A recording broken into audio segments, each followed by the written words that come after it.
life, every day, late at night, not okay. All I want, and I pray, all I need.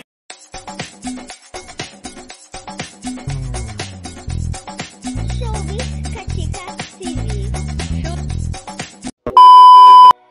Hello mga kachika! Safe and sound nga dumating sa Amerika ang second batch ng Kapamilya Star para nga sa ASAP Live sa Amerika na gaganapin nga ngayong August 3, 2024 sa Ontario, California. Magkakasabay nga sa second batch na biyaheng ito sila Robbie Domingo, Kyle Echari, Eric Santos, Piolo Pascual, Regine Velasquez, Kim Chu, Bini Joanna, MJ Felipe, at marami pang iba. Matatandaan nga noong nakaraang linggo nga ay nauna nang bumiyahe sila Maymay Entrata at Paolo Abilino sa Amerika.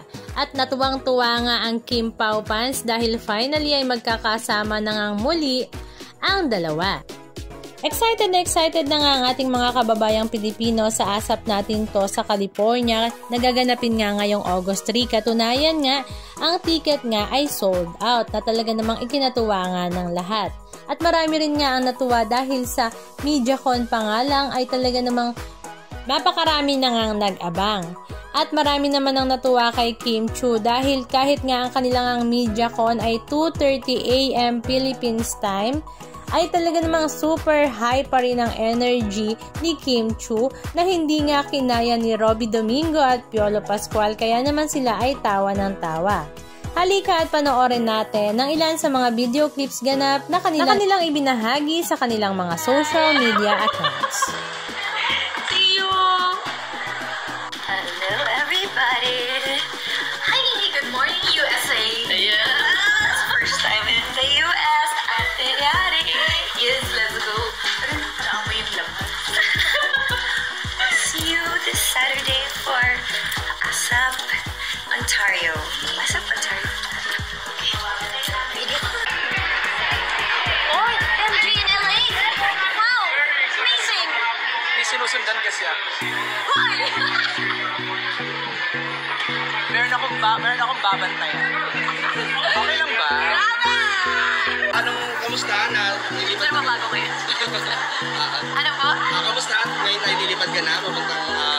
Very excited and it's another experience para sa ASAP na makapunta ulit sa ibang bansa to celebrate, to perform, and to see mga kababayan natin doon. Bukod sa ASAP, meron ka bang plano na lumibot sa California? Oo naman, pwede naman lumibot kasi darating kami doon maaga pa, so ibot-ibot tayo ng konti habang may trabaho ng konti. Thank you, Kim. Thank you so much, Tio.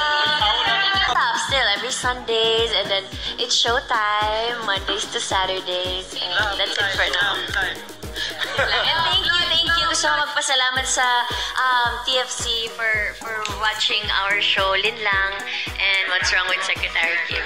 Thank you so much. Yes! Anong masasabi nyo mga kachika? Just comment down below. And please don't forget to subscribe. Thank you!